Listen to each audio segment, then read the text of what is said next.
하나님 말씀 에스라 7장입니다. 구약성경 719페이지 에스라 7장 우리 1절부터 10절까지 보겠습니다. 구약성경 719페이지 에스라 7장 1절로 10절까지 한 절씩 교독합니다. 이일 후에 바사왕 아닥사스가 왕위에 있을 때에 에스라라 하는 자가 있으니라. 그는 스라야의 아들이요 아사라의 손자요 힐기야의 중손이요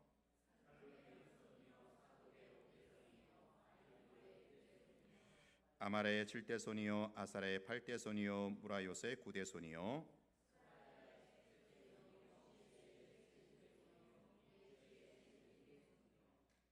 아비수야의 30대손이요 비느하스의 14대손이요 엘르아살의 15대손이요 대제장 아론의 16대손이라.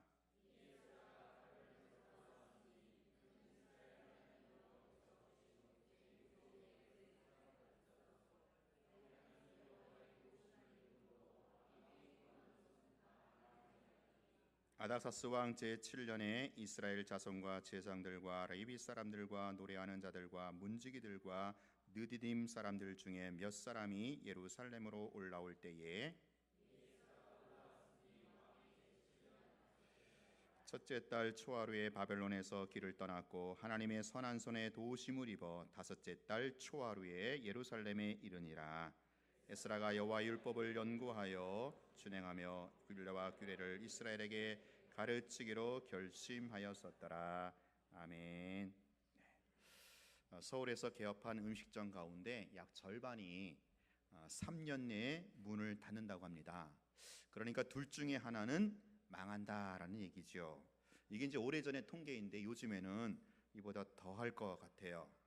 그만큼 삶이 팍팍하다고 하는 우리의 현실을 보여주고 있습니다. 가수들의 경우는 더 심하다고 합니다. 몇 년 동안 죽어라고 노래를 연습했는데 데뷔는 못하는 경우가 부지기부수고요. 그나마 데뷔한 사람도 신문이나 잡지 어떤 그 매스컴에 이름 한 줄 올리지 못하고 그저 이렇게 사장되는 경우가 절대 다수라고 합니다. 예전에 어느 대중문화 평론가가 이런 말을 했다고 합니다.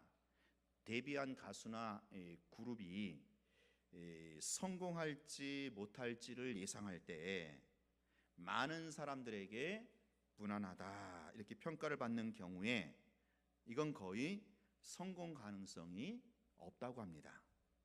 그 대신 많은 사람이 좋아하지 않지만 비록 소수의 사람들만 좋아한다 할지라도 그들의 열광적인 반응을 이끌어내는 사람, 아주 광적인 매니아층을 만들어내는 사람, 그런 가수나 그룹이 성공할 가능성이 훨씬 높다고 합니다. 그 말을 들으면서 과연 그렇겠다 싶더라고요. 왜냐하면 소수라 하더라도 열광적인 반응이 있다는 것은 뭔가 특별한 게 있다는 것이죠. 아직 사람들이 많이 알지를 못해서 그렇지 그게 좀 더 알려지고 발전되다 보면 이제 엄청난 폭발력을 지닐 수 있다는 것이죠.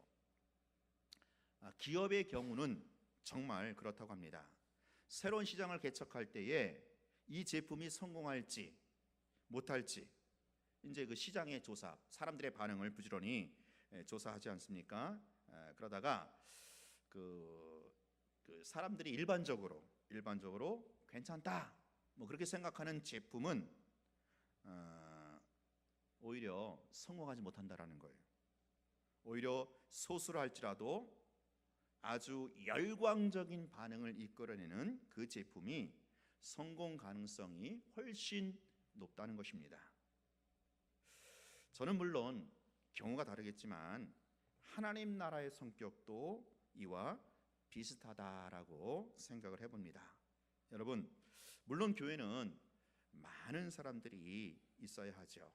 한 사람이라도 더 와야 합니다. 늘 목사의 입장에서는요, 늘 교회 출입구에 눈이 가 있어요. 더 안 오나? 누가 더 안 오나? 교회의 목적이 영적인 싸움이 있다면, 이 땅의 교회가 전투적인 교회라면 중과부족이지 않습니까? 한 사람이라도 더 와야 돼요. 더 있어야 돼요. 자, 근데 100명, 500명, 1000명이 이런 100명, 500명, 1000명의 이런 무난한 사람들의 모여 있는 것보다, 이런 무난한 사람들이 모여 있는 것보다 비록 소수라 할지라도 정말 주님을 위해서, 복음을 위해서 자신을 내던질 수 있는 사람, 철저히 헌신된 제자들이 있는 교회, 그 제자들이 소수라도 있는 교회, 저는 그 교회가 더 경쟁력이 있고 앞날이 밝다라고 보는 것입니다. 성경의 증언을 보면 이 얘기는 맞습니다. 성경을 보면 하나님이 처음부터 큰 무리를 사용하신 적이 거의 없어요. 그 대신 언제라도 소수지만 확실한 사람, 때로는 심지어 한 사람이라 할지라도 하나님의 역사는 그 소수 한 사람을 통해서 시작이 된다라는 거예요. 오늘 본문도 마찬가지입니다. 오늘 본문은요, 바벨론에 살던 유대인들이 고국으로 돌아온 2차 포로 귀환을 말해요. 2차.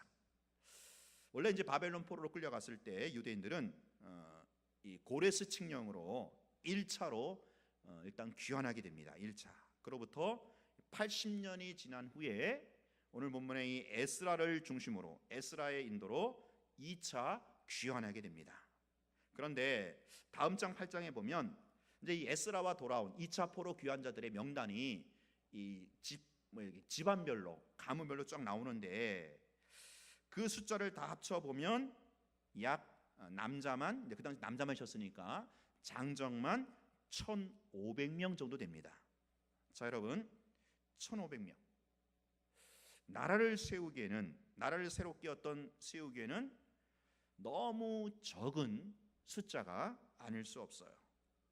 그나마 1차 포로 귀환 때는 약 4만 명 정도 돌아왔거든요. 근데 2차 때는 여기에 이제 10분의 1도 안 되는 거죠.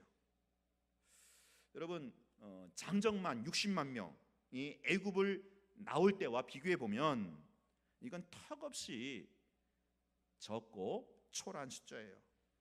자, 근데 중요한 게 있어요. 여러분, 출애굽했던 백성들 60만, 장정만 60만 명이 되었던 그 출애굽 1세대, 그들은요 아무런 일도 하지 않고 그저 광야 40년 동안 먹다 죽은 인생에 불과했어요. 자, 근데 이번에 이 바벨론에서 나오는 이 백성들 1차, 2차 또 훗날 3차에 걸쳐서 이들이 나오는데, 이들은요 바로 하나님의 나라 이스라엘을 향한 하나님의 큰 뜻을 이루어냈던 그런 백성들이었다라는 거예요. 이들은요 성전을 재건해냈고요, 예루살렘 성벽을 재건해냈고요, 영적 부흥과 삶의 개혁을 주도했던 겁니다. 비록 많은 수는 아니었지만 출애굽한 그 60만 명 사람들과는 차원이 달랐던 거예요. 여러분, 또 생각해 보세요. 바벨론에서 지금 귀환한 사람들은요 이미 이 바벨론 생활에 익숙했던 그런 사람들이에요. 1차로 귀환한 사람들은요 약 바벨론 땅에서 70년 가까이 살았고요, 그리고 2차로 귀환한 사람들은 거기다 80년 더하니까 약 150년 정도 살았다. 그러니까 1세대, 2세대, 3세대에 걸쳐서 바벨론 땅에서 이미 안정되고 편안한 그런 삶을 살았던 사람들이었어요. 이들이 이러한 삶의 터전을 떠나서 모든 것을 새롭게 시작하고 모든 것이 낯설고 불안정한 유대로 돌아왔다라는 것은요, 이것은 여호와를 온전히 섬기고자 하는 그런 신앙적 결단이 없었다면 불가능한 선택이라는 거죠. 이들은 하나님의 나라를 위해서 자신을 내던진 그런 사람들이었고, 그러했기에 바로 이들을 통해서 하나님의 나라는 다시 회복되고 하나님의 나라는 여전히 이어지며 하나님의 뜻을 이루어낼 수 있었던 겁니다. 여러분, 예나 지금이나 마찬가지예요. 하나님의 역사, 하나님의 일은 그 교회가 몇 명이 모이느냐, 덩치나 사이즈에 의해서 결정나는 것이 아닙니다. 그 교회에 많던 적던 정말로 주를 위해서, 복음을 위해서 자신을 내 던질 수 있는 제자들이 얼마나 되느냐, 여기에 따라 결정이 되는 것이죠. 이것 때문에 교회가 제자 훈련을 해야 할 근거가 있는 것이기도 합니다. 작은 불꽃 하나가 큰 불을 일으키는 법입니다. 저는 우리 교회가요, 무난한 사람들만 많이 모이는 교회보다는 하나님이 불꽃처럼 사용하시는 헌신된 제자들이 많이 모이는 그런 제자들을 양육하는 그런 교회가 되기를 소망하고 있습니다. 우리 모두가 불꽃 같은 신앙으로 주님의 제자로 한번 이 땅 가운데 멋지게 한번 살아보겠다고 하는 그런 은혜가, 또 그런 결단이 여러분 가운데 있기를 바랍니다. 본문 10절은요, 에스라가 유대로 돌아와서 할 일을 증언하죠. 우리 10절 에스라 전체의 요절 같은 말씀인데 한번 읽어보겠습니다. 시작. 에스라가 여호와의 율법을 연구하여 준행하며 율례와 규례를 이스라엘에게 가르치기로 결심하였더라. 에스라가 결심한 것이 세 가지예요. 세 가지. 이 세 가지가 이제 하나님이 에스라에게 준 사명이거든요. 여기 보면 세 개의 동사가 이제 분사로 나오죠. 세 개의 동사 나오는데 첫 번째 뭐예요? 연구하고, 두 번째 준행하고, 세 번째 가르치는 것. 즉 에스라의 사명은요, 말씀을 연구하고 준행하고 가르치는 바로 말씀의 사역이었다라는 거예요. 그래서 오늘날 에스라의 이름으로 이렇게 이제 단체나 기관을 보면 전부 다 이 말씀 사역과 연관이 있는 거예요. 뭐 에스라 성경 대학원, 뭐 에스라 성경 강좌, 뭐 에스라 그렇죠? 뭐 에스라 어떤 세미나, 뭐 그런 식의 에스라가 붙는 건 다 이 말씀과 연관이 있다라는 거예요. 여러분, 이러한 에스라의 사역을 좀 1차랑 한번 비교해 보자는 거예요. 1차랑 비교해 보면, 1차 귀환과 비교해 보면 지금 이 에스라 2차 귀환은요, 어떤 영적인 초점, 무게 중심이 뭔가 이렇게 옮겨졌다라는 것을 간파할 수가 있어요. 자, 1차로 귀환한 백성들의 사명은 무엇입니까? 성전을 재건하는 데 있었어요. 이들은 귀환해서 그동안 무너지고 방치되었던 예루살렘 성전을 재건해내고 맙니다. 그 중심이 성전의 제사에 있었던 거예요. 자, 근데 2차 귀환 때는 초점이 좀 달라져요. 바로 말씀의 연구와 가르침으로 그 무게 중심이 옮겨지고 있다라는 거예요. 오늘 본문 2절부터 5절까지 쭉 보면 에스라의 족보를 소개하는 데 있어서 여러분 구약을 몇 번 읽어본 사람이라면 여기 나오는 이름을 다 알 수 있어요. 이 이름들은 모두가 대제사장들의 명단이에요. 즉 에스라는 보통 사람이 아니고 대제사장의 가문에 속한 사람이다라는 거지요. 그는 학자이면서 동시에 제사장이었어요. 자, 그럼에도 그가 맡은 주된 사명은 제사장으로서 제사 집례가 아니라 바로 말씀의 사역이었다라는 거예요. 말씀의 사역. 여러분, 이것은요, 은연중에 시대의 변화를 암시하고 있다라고 볼 수 있어요.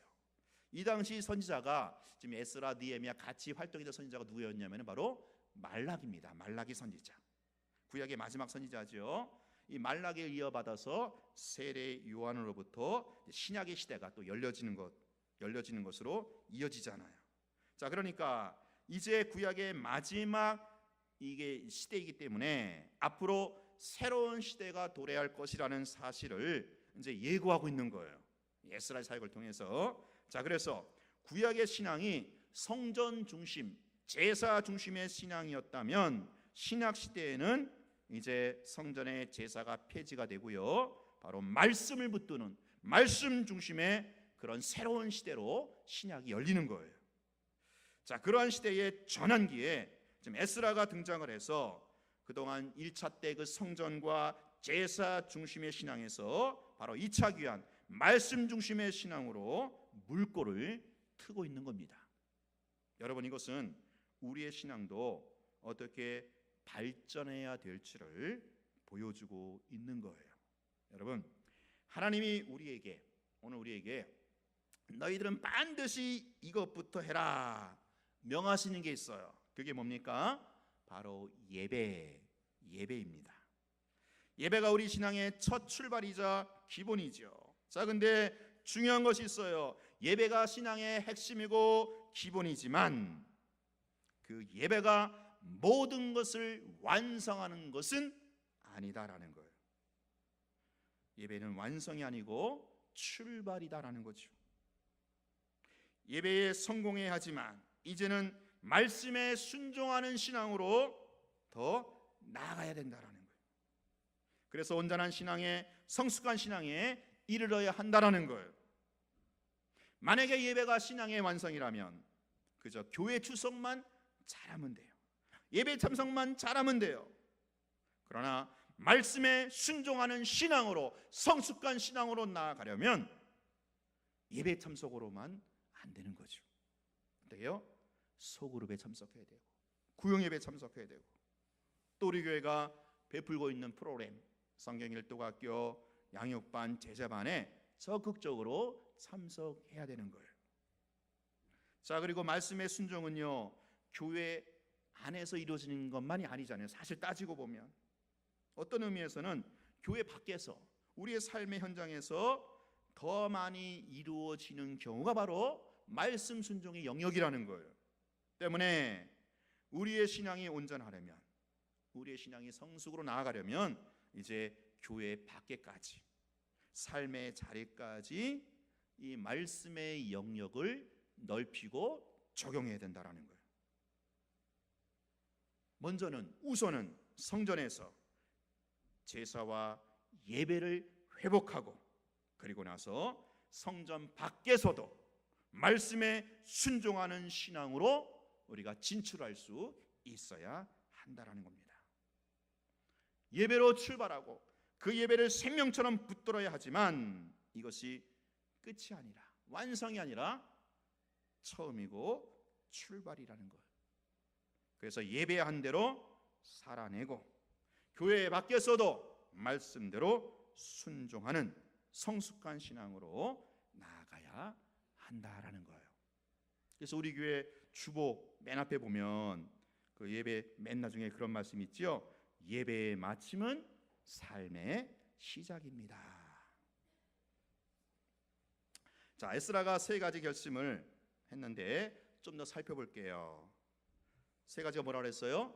연구하고, 준행하고, 가르치는 거. 자, 먼저 연구하는 거, 성경을 읽고 공부하는 거지요. 이거는 내가 하는 거죠. 나를 위해서 내가 하는 거죠. 또 준행하는 것, 실천하는 거죠. 행함. 이것도 역시 내가 하는 거, 나를 위해서. 세 번째, 가르치기로 결심했다고 했는데 이것은 뭡니까? 이제 리더로서의 사명이죠. 다른 사람을 위해서 가르치는 거예요. 이 세 가지는요, 에스라뿐만 아니라 오늘 그리스도인 모두에게 해당하는 말씀이라고 할 수 있어요. 자, 여기서 중요한 것은 이게 1, 2, 3 순서가 중요하다라는 거예요. 순서가. 자, 먼저 그리스도인들은요, 첫 번째 말씀을 연구해야 돼요. 자, 말씀 연구하는 게 뭡니까? 말씀을 읽고 배우고 공부하는 거죠. 성경을 읽는 게 시작이에요. 성경 읽는 것부터 첫 단추를 끼는 거예요. 성경 읽기. 그게 제가 이렇게 주보에도 성경 읽기 우리가 강조하고 이렇게 표까지 붙여놓고 있지 않습니까? 여러분, 제가 볼 때 그래요. 모든 신앙생활의 출발은 성경이고 그 성경을 읽는 것에부터 출발하더라라는 거예요. 그게 기본이에요. 그게 첫 단추예요. 그거 안 하고 딴 거 할 수가 없고 해도 안 돼요. 되지도 않습니다. 성경 읽는 것, 성경 어쨌든 뚜껑을 열으셔야 돼요. 덮인 성경 열으셔야 돼요. 근데 우리 한국교회 성도들 거의 8, 90%가 이제 주일날 예배 시간에 와서 성경 뚜껑 연다 하는 통계가 있어요. 참 안타깝죠. 일주일 내내 덮어 있는 거예요. 오늘 에스라의 결심, 첫 번째 결심. 연구인데, 율법 연구인데 성경 읽기. 성경 읽기. 다시 한번 성경 읽기 여러분 분발하시길 바라고요. 예. 이 교회 생활 오래 했다고 또 직분이 있다고 말씀을 아는 게 아니더라고요. 제가 이렇게 성경 공부하다 보니까 이렇게 좀 깜짝 놀래요. 이분이 이렇게 이것도 모르네, 그렇죠? 이렇게 우리 성경 일독학교 하다 보면은요, 뭐 이제 외부에서 많이 와요. 목사님들, 사모님들. 근데 목사님, 사모님들도 모르시더라고요, 많이들. 이게 참 제가 놀랄 정도로. 그러니까 이게 교회 직분이 또 교회 연륜이 결코 말씀을 아는 것으로 보장하지는 않는다라는 거예요.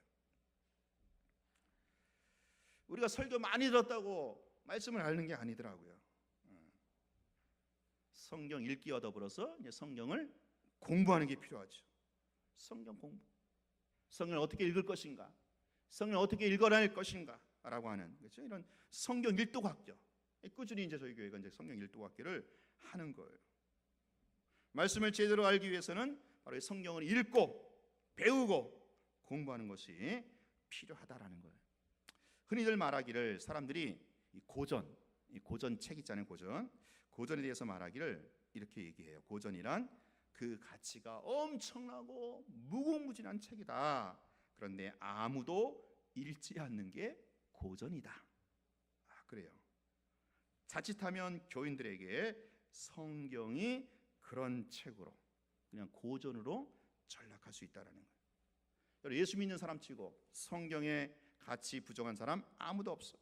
누구나가 다 이 성경의 가치, 권위 다 인정해요. 성경은요, 역사와 인생과 세계가 들어있는 세계 최고의 베스트셀러다라고 다 인정해요. 그런데 정작, 그렇죠? 이 말씀을 알기 위해서 성경을 읽고 배우고 공부하는 사람은 참 드물다라는 거예요. 참 이게 모순이고 참 아이러니가 아닐 수 없어요. 여러분, 우리가 그렇죠? 정말 이 작은 불꽃으로서 큰 불꽃을 일으키는 부흥의 불쏘시개가 되기 위해서는 바로 이 성경 읽기부터, 성경 읽고 배우고 공부하는 것에부터 첫 번째 단추를 낄 수 있어야 된다라는 거예요. 여러분, 세상의 책은 아무리 읽어도, 그렇죠? 아무리 유명한 책이라도 2번, 3번, 10번 읽으면 지겹죠. 다 지겨워요. 그러나 성경은요, 참 이게 신비해요. 읽으면 읽을수록 새롭고 깊이가 있고 은혜가 있고 능력이 있어요. 여러분, 그렇죠? 읽어보신 분들은 알아요, 제가 무슨 얘기하는지. 여러분, 저도 부끄러운 얘기지만 제가 대학 때까지, 제가 일반 대학 나왔거든요. 일반 대학 때까지 성경을 한 10번 정도 통독했어요. 통독, 이렇게 부분별로 있는 거 말고 창세기부터 계시록까지 한 10번 정도 쫙 읽었거든요. 뭐 이제 신학대학원 시험을 봐야 되니까 뭐 그것 때문에 읽기도 했지만, 그리고 신학대학교 갔어요. 통신 가가지고 제가 MDB 3년, THM 박사까지 하면서 거의 한 20년 동안, 그러니까 신학교 가서 20년 동안 솔직한 얘기가 성경 통독을 한 번도 못했어요. 대학 때 일반 대학 때는 10번이나 했는데, 참 아이러니해요. 핑계 있죠. 뭐 목회하다 보니까, 공부하다 보니까, 사역하다 보니까 성경 통독이 잘 안 되더라고요. 물론 부분적으로 읽었죠. 설교하기 위해서, 성경 공부하기 위해서 부분적으로 많이 읽었는데, 이 창세기부터 계시록까지 쫙 이게 일독은 못했어요. 이제 몇 년 전부터 제가 이제 이 성경 일독학교 어성경을 공부하면서 1년에 3독을 해요. 1년에 3독. 근데 1년에 3독을 하면 할수록 이게 새로워요. 이런 말이 있었네. 이 성경이 이런 흐름으로 가는구나. 그러면서 내 안에 은혜가 회복이 되고 능력이 있고, 말씀 읽기, 그러니까 성경 읽기를 통해서 하나님의 나라가 실제임을 체험하게 된다라는 거예요. 첫 번째 단추, 성경을 읽고, 또 읽는 것을 끝나는 게 아니라 배우고 공부하는 데까지, 이 첫 번째 단추를 우리가 꿰야 된다라는 거죠. 자, 두 번째 뭡니까? 준행하는 것이죠. 말씀을 알고 공부하는 것으로 끝내는 것이 아니라 이제 준행을 해야 돼요. 실천하는 거죠. 여러분 말씀 중심 막 그런 말을 우리가 하는데 말씀 중심의 신앙이란 성경을 읽고 배우고 공부한다고 그게 말씀 중심이 아니에요. 삶이 될 때 이게 말씀 중심의 신앙이 된다라는 거예요.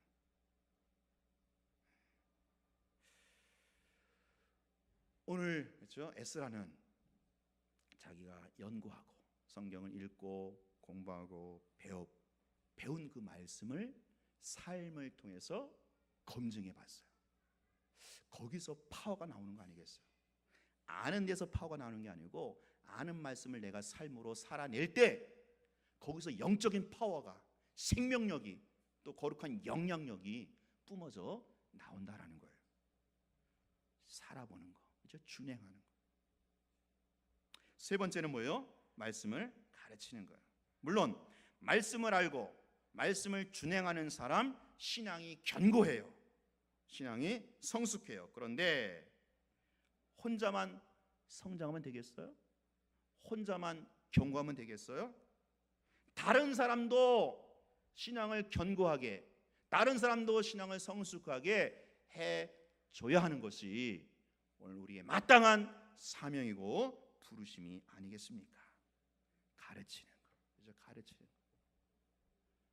우리가 가르칠 때 바로 다른 사람과 더불어서 함께 신앙이 견고해지고 성숙함으로 나아가면서 이런 작은 불꽃이 확산이 되어서 큰 부흥의 불꽃을 일으켜낼 수가 있다라는 거예요.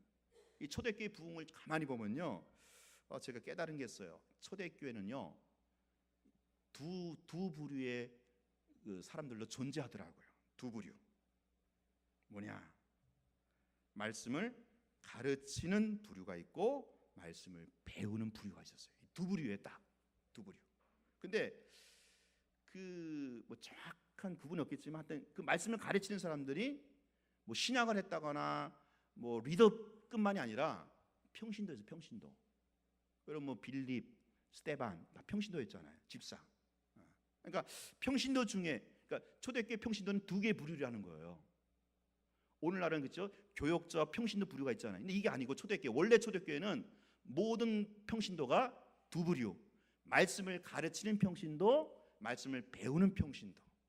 이게 초대교회의 그 건강하고 부흥하는 모습이었더라고요. 저는 그래서 그런 좀 계획이 있어요. 그런 소망이 있는데 우리 교회가 이제 성경 일독 학교, 그다음에 양육반, 제자반을 거쳐서 그런 분들이 좀 말씀을 가르치는 사역자로 일꾼으로 섰으면 좋겠다. 제가 가만히 생각해 보니까 그게 건강한 교회더라고요. 그게 초대교회 그 원형이더라고요. 원형. 이게 참 좋잖아요. 그죠? 우리 평신 여러분들이 그죠? 말씀으로 먼저 훈련되어서 내가 좀 연약한 사람들을 말씀으로도 가르치고 케어하고 고면하는 그 시스템. 이게 정말 이게 말씀의 공동체고 이게 초대교회의 건강한 모습이다라는 거죠. 이게 지금 이게 여기서 중요한 게 뭐예요? 순서예요, 순서. 그렇죠? 1, 2, 3로 나가는 거예요. 처음에 말씀을 연구하고 그다음에 내가 연구한 말씀을 살아보고 검증으로 삶으로 검증해 본 말씀을 가르칠 때 거기에 이제 파워가 나가는 거죠. 이게 순서가 중요해요. 어느 것 하나 빠지거나 건너뛰어서는 안 된다라는 거예요. 예를 들어서 내가 말씀을 알고 공부하는 것 첫 번째 단계를 아예 무시해 버리고 주를 향한 열심으로 막 그렇죠? 순종하고 막 주의를 하려고 나서다 보면 자칫 초점이 흐릴 수 있어요. 초점을 잘못 맞출 수가 있다라는 거예요. 마치 선무당이 사람 잡는 식이 될 수 있다라는 거죠. 또 두 번째, 그렇죠? 내가 말씀으로 살아본 준행하는 이 두 번째가 안 된 사람이 선뜻 세 번째로 남을 가르치고 훈계한다. 다 알아요. 그 사람 상대방이 속으로 뭐라 그럴까요? 가로치고 너나 잘하세요. 가로다. 다 알아요. 지식의 전달은 될지 몰라도 변화와 생명력은 없는 거죠. 그러니까 지금 이게 첫 번째, 두 번째, 세 번째가 어느 것 하나 빠져서는 안 되고 이게 단계적으로. 그래서 먼저는 배움을 통한 알미 선행되어야 하고 그 알미 순종을 통해서 삶으로 이어져야 되고 그 삶이 내 범위를 넘어서 이제 다른 사람에게까지 영향을 미칠 때, 그때 주님이 기뻐하시는 온전한 신앙, 성숙한 신앙으로 나아가며 큰 부흥의 불꽃을 일으킬 수가 있다라는 거예요. 오늘 말씀을 맺겠습니다. 자, 유다의 1차, 2차 그리고 훗날 3차 이루어질 것인데, 이 포로 귀환은 이게 이제 인간적인 눈으로 보면 이건 참 사실 보잘것이 없는 그림이에요. 1차로 귀환한 백성들 성전을 재건했다고 하지만 그들이 재건한 성전, 솔로몬의 성전에 비하면 아주 초라한 거예요. 아주 초라해가지고 보잘것 없는 그런 성전이었어요. 그리고 돌아온 백성들의 숫자도 그래요. 보잘것이 없어요. 아주 적은 숫자, 소수만 돌아왔던 거예요. 자, 그러나 여러분, 하나님도 그들을 보면서, 이들을 보면서 에게 이것밖에 안 돼 그랬을까요? 아니에요. 하나님이 이들의 모습을 보면서 정말로 기뻐하셨을 것 같아요. 흥분하셨을 것 같아요. 저는 감히 솔로몬 시대 때보다 하나님이 이들을 더 기뻐하셨다라고 확신할 수 있어요. 왜냐? 솔로몬 시대에는 왕의 명령대로 모든 것이 다 이루어졌죠. 성전 건축도 다윗이 다 준비하고 솔로몬이 다 했어요. 백성들은 그저 왕이 시키는 대로 국가가 명령하고 거기 따라간 것뿐이에요. 근데 이들은 달라요. 이들은 누가 명령해서 누가 시켜서 한 게 아니고 뭐예요? 모두가 자원하는 심령으로, 자발적으로 함께 돈을 다 내가지고 그 돈으로 성전을 재건하고 함께 영적인 부흥과 삶의 개혁을 일으켰던 거예요. 주님이 훨씬 더 기뻐하시지 않았겠어요? 규모 면에서 숫자적으로 보면 훨씬 작았어요. 그러나 주님은 결코 규모를 따지는 분이 아니잖아요. 얼마나 큰가 이런 걸 보는 분이 아니잖아요. 주님의 판단 기준은 얼마나 대단하냐 혹은 얼마나 보잘것없냐 이게 아니고 바로 그 마음, 그 중심에 있다라는 거지요. 저는 그렇기 때문에 오늘 본문에서 우리가 주목해야 할 한 사람이 있다고 봐요. 여러분 7절 보세요. 7절에 보면 이게 이제 에스라와 함께 예루살렘에 돌아온 사람들이 나오는데 거기 맨 끝에 보면 느디님 사람, 느디님, 그렇죠? 맨 나중에 이 느디님 사람이 예루살렘을 귀환했다고 했는데, 여러분 이 느디님 사람들은 어떤 사람이 있는지 아세요? 이게 누구냐면은 예전에, 그러니까 요 포로 귀환 시대 훨씬 이전에 이스라엘이 강성했을 때, 이제 다윗 시대죠. 다윗 시대에 이방에서 포로로 잡아온 사람들이 바로 느디딤 사람들이에요. 이들의 후손이 느디딤 사람들이라는 거죠. 이들은 대대로 성전에서 막일, 노가다를 했던 그런 사람들이었어요. 자, 일반 유대인들도 지금 유대로 돌아오는 거, 이거는 자신의 희생을 감수하는 일이었지만 이들 느디딤 사람들이야말로 정말 그런 사람들이었다라는 거예요. 이들은요 유대로 돌아가야 될 하등의 이유가 없는 사람들이에요. 이들은 이방 혈통이기 때문에 유대가 고국이 아니란 말이죠. 또한 예루살렘으로 돌아간들 대접받는 일이 없어요. 대접은커녕 오히려 차별을 받으면서 살아갈 수 있게 되는 거죠.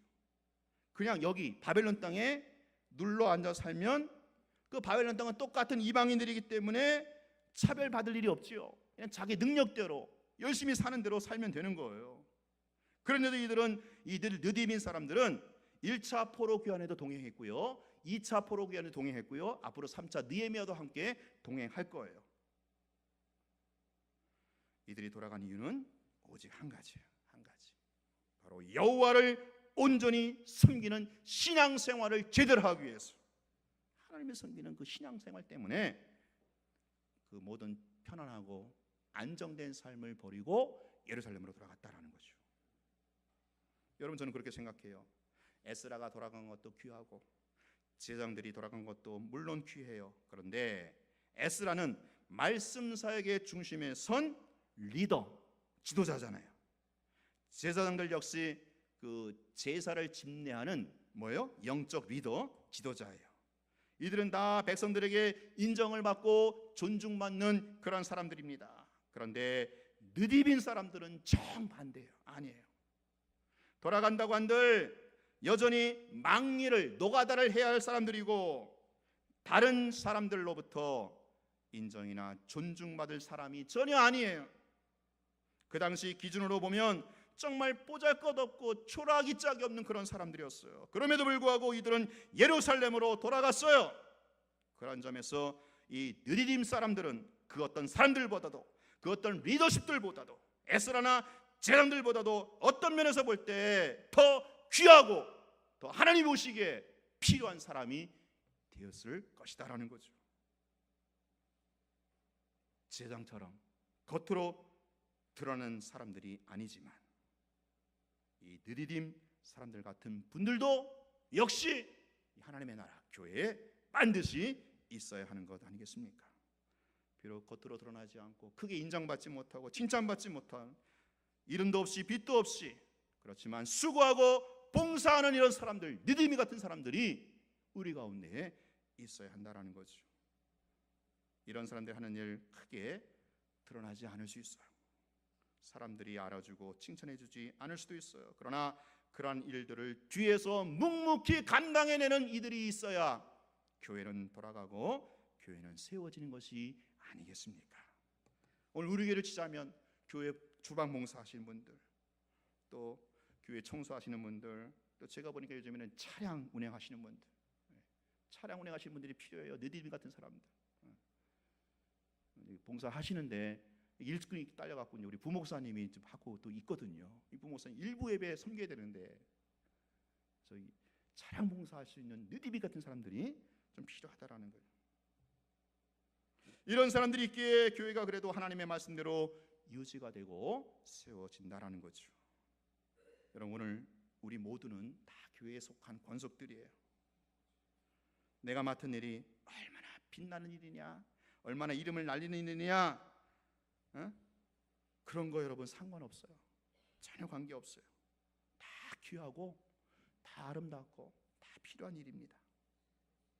주님 보실 때는 다 귀한 거죠. 다 아름다운 거 아니겠어요? 이를 꼭 명심하시고, 내가 어떠한 처지에 있든지 간에, 내가 어떤 일을 맡았든지 간에 주님을 섬기고 주님을 붙들 수 있게 되기를 바랍니다. 주님이 그러한 우리를 축복하시고 그러한 우리 교회를 통해서 이제 주님의 뜻을 이루어 드리는 하나님 나라의 그 한 축을 감당하는 우리 교회와 또 여러분 될 수 있기를 주의 이름으로 축원합니다. 기도하겠습니다.